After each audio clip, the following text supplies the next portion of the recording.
естественно, хотелось какую-то фишку привнести в этот клип, и мы пригласили дрессировщика и его питомца, прекрасную Шанель, тигрицу, и она стала героиней этого клипа. Как, вот не страшно было с таким зверем-то рядом? Страшно было, не скрою, но адреналин зашкаливал. После съемок мы пересматривали записи. Я думал, пошли на ужин, скажешь, с тигром. Нет, я смотрела и думала, боже мой, я больше никогда не решусь на это. Но тогда это было интересно. И все это, друзья, ради искусства. Исянмасас, херматные дуслары, здравствуйте! В эфире кулинарное шоу «Секреты татарской кухни». С вами я, ее постоянный ведущий, Руслан Шарафудинов. И сегодня я пригласил на нашу кухню популярную татарскую певицу Лилию Гимаддинову. Лилия, привет! Исянмасас, привет, Руслан. Я хочу подарить тебе свой дебютный сольный альбом. Надеюсь, что будешь слушать. Лилия Гимаддинова «Акиет. Сказка». Лилия Гимаддинова, певица. Родилась в Набережных Челнах 29 июля 1984 года. Окончила Казанский государственный архитектурно-строительный университет по специальности архитектор. Музыкой и пением начала заниматься с раннего детства. Она – лауреат и дипломант различных городских, республиканских и международных песенных конкурсов. А в 2016 году стала обладателем первой премии ТМТВ в номинации «Лучший дуэт». Лилия замужем и воспитывает двоих сыновей. Но самое главное, конечно, это вкусно накормить Руслана Шарафудинова. Что ты придумала? Ну, сегодня я буду готовить вак-балеш. Исконно татарское блюдо. Надеюсь, ты мне поможешь? Лилия, мы на самом деле, конечно, готовили вак-балеш на нашей программе, но у каждого рецепта есть своя оригинальность, есть какие-то свои корни, и мы узнаем, как же готовить вак-балеш сегодня. Лилия Гимаддинова. Начинаем. Так, я вижу здесь два вида мяса у нас. Это для начинки, я так понимаю? Да, это у нас говядина и гусятина. Угу. Мы будем отдельно делать или смешивать все будем? Это будет все смешано вместе с полбой. А, начинка еще полба будет у нас? Да, будет полба, потому что это весьма оригинальный вид зерна. И с ним получается очень вкусный вак-балеш. Кстати, полбу мы уже поставили на огонь. Опа. И вот здесь вот она тихонечко уже варится. Ну, как правило, начинают с теста. Я начну делать тесто. Ты, как мужчина, естественно, будешь резать мясо. Хорошо. Итак, для теста нам понадобится 4 стакана муки, 250 миллилитров молока, 2 яйца, сливочное масло 200 грамм, соль и сода. Ты как немного. стихотворение прямо рассказала, заучила. Ну да. Так, Руслан, подай мне, пожалуйста, ложку. Так, пожалуйста. И достань, пожалуйста, муку. Так, муку, секундочку. Пожалуйста. Спасибо большое. Так, мясо я режу на мелкие кусочки, наверное, да? Да, Мы кожу убираем или оставляем? оставляем, она будет придавать жирность, Сочность. сочность. Да. Откуда рецепт? Расскажи мне, ты вот так вот все четко говоришь. Но испокон веков готовила сперва моя бабушка, насколько я знаю, потом уже мама. И вот от мамы передался рецепт мне. Но часто Лилия Гимаддинова готовит вообще? Очень часто, так как я мама двоих детей, поэтому Особенно готовлю сыновей. Сыновей, А египтяр да. кушают намного больше, Любят, чем да, девушки. мясное, все с фаршем, с мясом им подавай. Очень привередливые Ну вот они у меня. тройку самых любимых блюд детей расскажи. Это манты, балеш Заметили, все и с мясом. котлеты. Причем все это подается один раз сразу на стол. Ну, когда как. А когда ты маленькая была, что ты любила? Ну, в принципе, я всегда любила и выпечку, и различные супы вкусные, и каши. Я вообще всеядна. Ну ты с какого района родом? Я вообще из города Набережных Челнов. Выросла там. Родина КамАЗов. Ну, да. И не только, кстати, очень много популярных артистов родились в Челнах. Потом в Башкирии, остальные в Казани. Эту статистику я недавно читал. Да. Ты согласна, надеюсь? Я согласна, да. Руслан, подай мне, пожалуйста, соду и соль. Так, пожалуйста. Сколько мы добавляем туда? В каких пропорциях? Чайную ложечку соли и четверть ложки соды. Так, кстати, как я режу мясо? Отлично. Можно и мельче еще. Можно мельче? Лиля, расскажи, пожалуйста, нам, когда ты спела первую свою песню? Ну, пела я всю жизнь, сколько я себя помню, с самого детства. И в садике пела, и в школе пела. Параллельно с с пением я занималась и творчеством, то есть рисовала. То есть училась и в художественной школе, и в музыкальной школе. Ну вот, получается, в классе 10 у меня стал выбор, куда мне поступать. Серьезно задумалась, пойти по художественной, либо по пению. Но в тот момент почему-то меня сильно пересилила именно художественная сторона. И я пошла поступать, приехала в Казань и поступила в Казанский государственный архитектурно-строительный университет. То есть тогда, получается, ты о музыке немножко забыла и Да. И пошла... в сторону архитектуры выбрала В сторону путь. архитектуры выбрала путь. Закончила вуз-то? Конечно. Закончила, стала специалистом по архитектуре.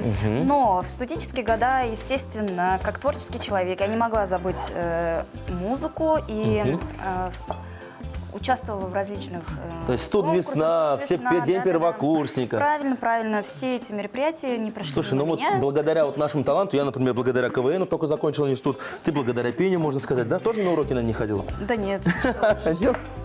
я и там успевала, слава богу. Вот, ну, после института вышла замуж, поработала я архитектором по А, специальности. ты еще и архитектором работала? Да, я работала 5 лет по специальности своей, но душа, она же такая штука, да, она всегда просит чего-то. Спросит сцены, Да. во-первых. Да, любила петь и решила вернуться к этому поприщу, наверное, да. И решила записать в 2013 году песню. И Как называлась песня? песня «Акиет» как раз-таки. Друзья, самое время, Лили, извини, что перебил, самое время сейчас первую песню нашим зрителям исполнить. Итак, представьте, что мы 3 года назад, 13-й год, Лиля Гимадинова поет песню «Акиет». Бүтіннің йылдызлары сирек бүгін, ұзаққа сені яуладың, үйрек түрін, сен гіне башқалары керек түгел. Шақырсам янарыма келер едің, сені гіне яратам дейер едің, жанымдағы бұршулар кетер еді, яратам. Сен гіне миңа керек, күтілген бөлек, ашқынып тебе йөрәк, бұл біздің махаббат. Сен гіне миңа керек, бұл сүю демек, бітмәсін еді бұл әкият. Сын иде бу акият.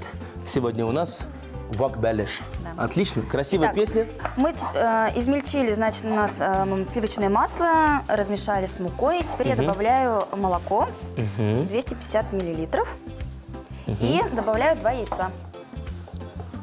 Какой интересный у тебя процесс приготовления теста. Мне, кстати, кажется, все вот блюда из теста, у них самый главный секрет – это как раз как готовится тесто. Ну, мне кажется, да, надо обращать внимание на тесто, потому что... Ну, с такой начинкой сложно, да, не угадать. Где благодаря 2 вида ему, мяса. Да, блюдо становится очень вкусным. Хорошо, Лиля, кто пишет тебе песни? Давай вот вспомним. Вот, например, Акиат. Ты сама вообще пишешь? Ты Нет, композитор? я Автор? сама не пишу, нет, я только исполняю. Самым первым человеком, к кому я обратилась и именно написала эту песню хитовую, это был Айнур Шарапов, композитор, он же аранжировщик. Знаем. Такого Айнур, Да, привет. очень талантливый парень. И он является автором многочисленных песен моих. То есть мы с ним по сей день сотрудничаем. То есть можно сказать, что как бы вот большинство твоих композиций – это его работа. Ну, практически, да. Я бы не сказала, что большинство, но определенный процент занимает. Ну, а у тебя не было никакого такого внутри какого-то ощущения, там вот проснулся и песню придумал, там, или какая-то музыка? Нет, бывает такое, что я вот иногда ночью просыпаюсь. Вот. Действительно, я просыпаюсь, я пишу песни, но мне лень вставать. За флешкой, чтобы все это сохранить. Чтобы Поэтому я всё все утром забываю. Да, так и есть. И несколько раз уже так было. Много раз я уже так сказала.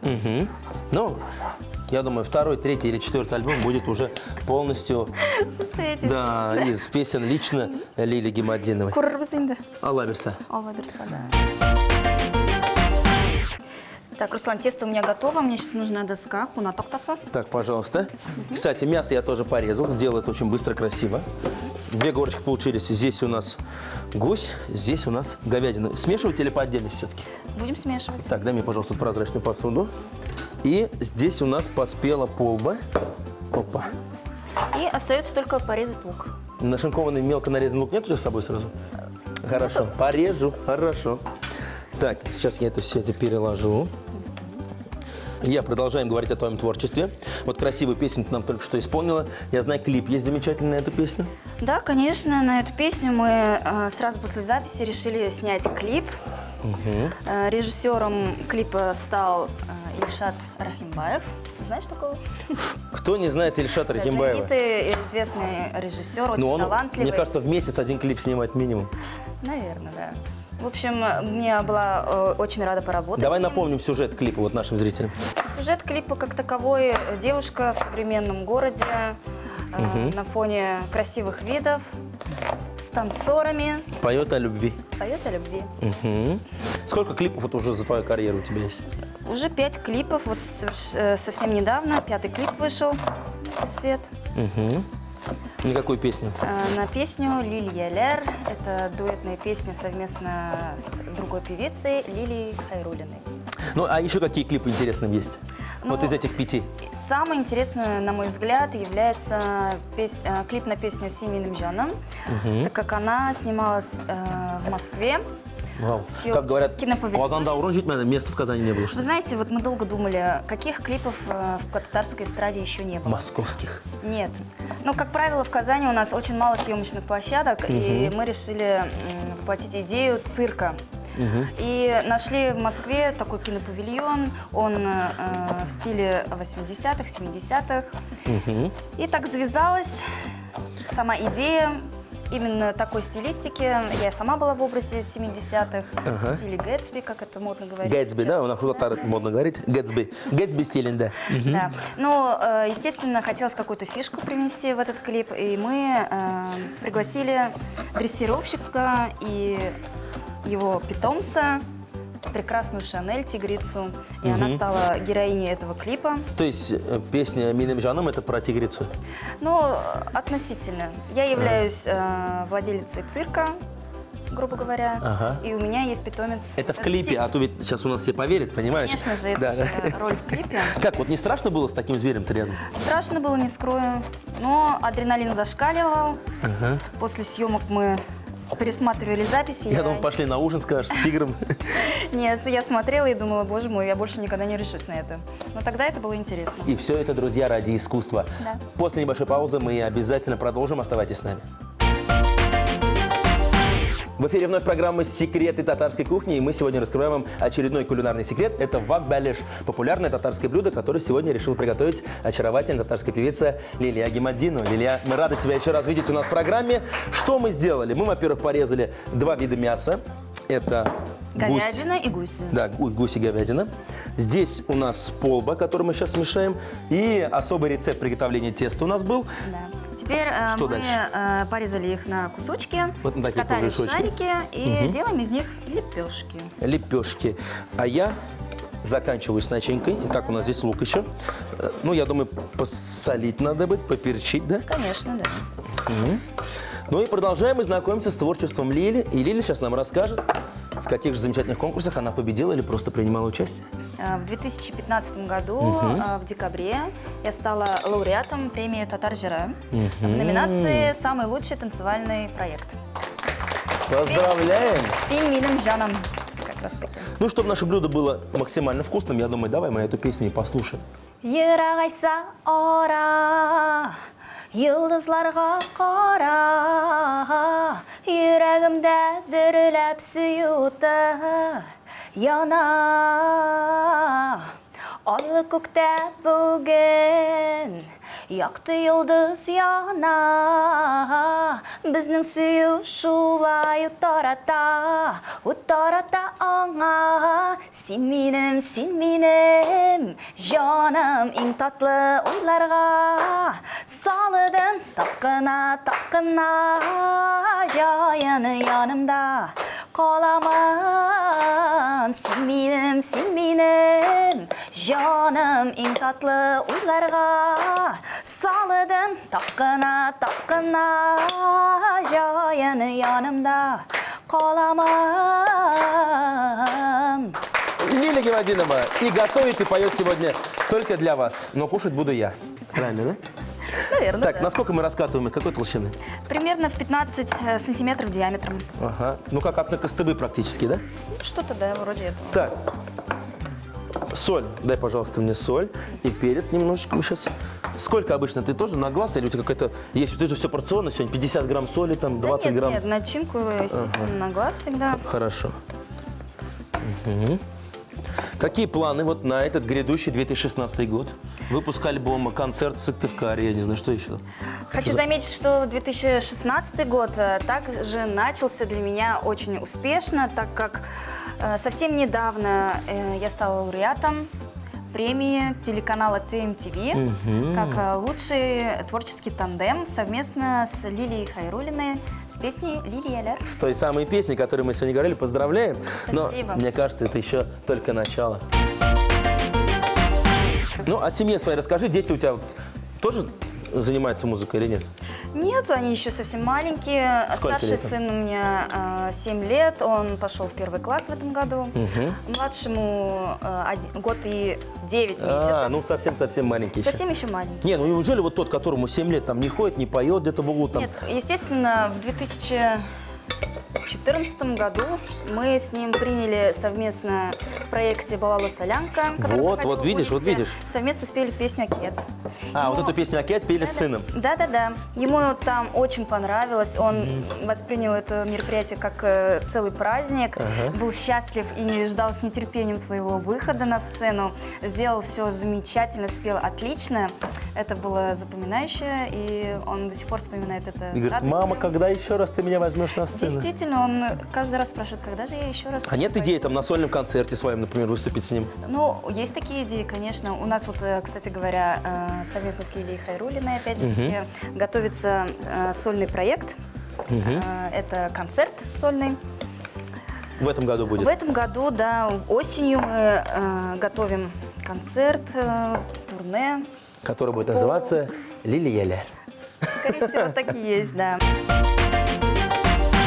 Все у нас практически готово для того, чтобы начать делать бак-балеш, но есть еще один секрет, ингредиент.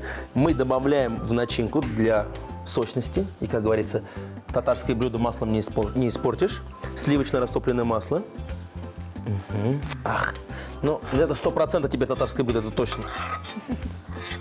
Перемешиваем и начинаем. Формировать наш бак-балеш. Так, давай, сколько начинки? Первый раз ты? Да. Я сейчас посмотрю. Ну, как правило, Потребуется 2 ложечки. 2 ложечки, да? Здесь самое главное не переборщить. Да. Так. Так мы формируем. Примерно то же самое, как зур-бәлеш, но только в 10 или в 100 раз меньше. Такие, Да, и если бәлеш сделал один, и все, спокойненько убрал печь, то здесь времени надо потратить, ну, тоже в 10 раз больше. Так, и крышечка. Ну и вот сейчас начинается, на самом деле, самый ответственный момент. Нужно проявить действительно свое мастерство такое кулинарное. Здесь красиво и правильно все защипать, чтобы во время приготовления, не дай бог, бак-бәлеш не раскрылся. Так и есть. То есть мы хорошенько защипываем края Ага. и формируем красивый край. Вот он узор пошел с двойной. Да. Ну, все делают по-разному. Я тоже делаю разные, но для бак-балеша, я думаю, это идеально. А вот сверху обычно же смазывают, например, желтком. Что Есть делать? 2 варианта: желтком, либо подсолнечным маслом. Я делаю подсолнечным маслом. Так, Теперь у нас осталась еще маленькая пипочка. Мы делаем по центру прорезь. то есть как в настоящем зур-бәлеше делаем отверстие. Да. И туда вставляем. Так, пожалуйста. Получается у нас первый Вот, бак-балеш. друзья, настоящий татарский бак-бәлеш. Бывает именно таким. Отлично. Сейчас то же самое делаю лично я под контролем Лили. Так. И как ты учила, 1 ложечка. 2. Мяса много, кажется, у меня нет. Нормально? Ну, нормально. Достаточно? Достаточно. Теперь Так. Вот так вот, да? берешь прям ощип. Давай, помогаешь. Вот. Вот так вот. Все, я вспомнил. Лиля, а есть ли у тебя кумиры в музыке? Конечно же, мне нравятся различные певцы, многие творческие люди, такие как Ани Лорак, например, но в татарской эстраде также их множество. Просто я люблю слушать разную музыку, поэтому слушаю всех. Ага. Так, смотри, крышечку поставил, ты проверяй, все правильно? Да, теперь берем Ага, еще раз напомни, пожалуйста. защипываем. Ну все. Так. И сейчас Кстати, мне кажется, вот опытные хозяйки, они все это делают очень быстро, на самом деле, потому что рука у них набита. Вот, ну мне красиво кажется, да? Да. Так, и вот так вот, как ты говорила. Так, и, кстати, приготовь мне крышечку. Друзья, даже мужчина на самом деле может приготовить вак-балеш, сделать это быстро и удивить свою семью, как делаю сегодня это я. Так, отверстие. Да. Слушай, ну у меня тоже неплохо. Ты вообще молодец, Руслан. Ну, понимаешь, это же Рука опыт. набита, чувствуется. Это же опыт. Ну вот, друзья. Если нет разницы, то зачем платить больше, да? Прямо сейчас... Предлагаю Руслану делать все вак-балеш. Да, друзья, сейчас за кадром я доделаю оставшееся тесто, превращу их в вак-балеш, и мы отправим их в духовку. Не прошло и мгновение, как готовы наши вак-балеш. Мы их смазали тщательно Подсолнечным маслом. подсолнечным маслом. И сейчас отправляем в духовочку при температуре 180 градусов примерно максимум на 60 минут. Да. Давай. Опа. Ну и по традиции совсем скоро мы обязательно попробуем их. Вак-балеш с полбой. Для начинки заранее отваренную полбу перемешали с нарезанной на небольшие кусочки говядиной и гусятиной. Добавили мелко нашинкованный репчатый лук, посолили и как следует перемешали. Затем из масла, молока, яиц и муки замесили пресное тесто. Далее тесто разделили на небольшие кусочки и раскатали их в лепешки величиной с чайное блюдце. В середину каждой лепешки положили начинку, края приподняли и защипали в сборочку, оставляя в середине балеша небольшое отверстие, которое затем закрыли маленькой лепешкой. Приготовленные таким образом вак-балеши выложили на противень и отправили в духовку на 40-50 минут. Дорогие телезрители, если вы не успели записать рецепт нашего блюда, мы ждем вас в нашей группе ВКонтакте. Готовьте свои самые любимые блюда, фотографируйте их и делитесь кулинарными секретами. А также не забудьте подписаться на наш новый канал на YouTube. Лилия. Да. Руслан. Ашисы келе. Очень хочется кушать, мне кажется. Скорее надо попробовать национальное татарское блюдо. Осторожно, горячее. Кстати, ты уже себе положила. Которое называется вак-балеш. Напоминаю, мы его готовили из двух видов мяса. Говядины и гусятины, а также полбы. Бисмилля ар-Рахман ар-Рахим. Ну как? Добро? Традиционно, вкусно, по-татарски, сочно. 5 баллов. Молодец. Лиля, действительно, сегодня вак-балеш получился вот истинно таким национальным, татарским, какой он и должен быть. И самое главное, друзья, не забывайте про полбу. С ней начинка получается еще и оригинальней. И много раз вкуснее. На этом наша кулинарно-музыкальная программа на сегодня подходит к своему логическому завершению. Мы говорим спасибо Лиле за вкусный обед. Говорим спасибо зрителям за то, что смотрели и смотрят нас. Ну и по традиции финальная песня споет Лилия Гимаддинова. Ну и в заключение программы я бы хотела бы спеть песню замечательного композитора Альфреда Якшимбетова на слова Руслана Чернова «Көтерсің ме». Юғалыдың сен юлның бір шатында, ғұмырларым өтті бит сенсіз, бірге яшаулары өзі зор шатлық бит, нешік яшарымын соң мен сенсіз. Сағынғанда мені сен көтерсің ме, юл шатына шығып мұңайып, қайтыр енді көп майлар өтті деп, көз яшьләрен сүртіп юанып. Лилия Гимаддинова, Руслан Шарапутдинов, говорим вам до новых встреч. Спасибо, что смотрели нас. Сау болыңыз, достар. Сау болыңыз. Рахмет, молодец. Атари.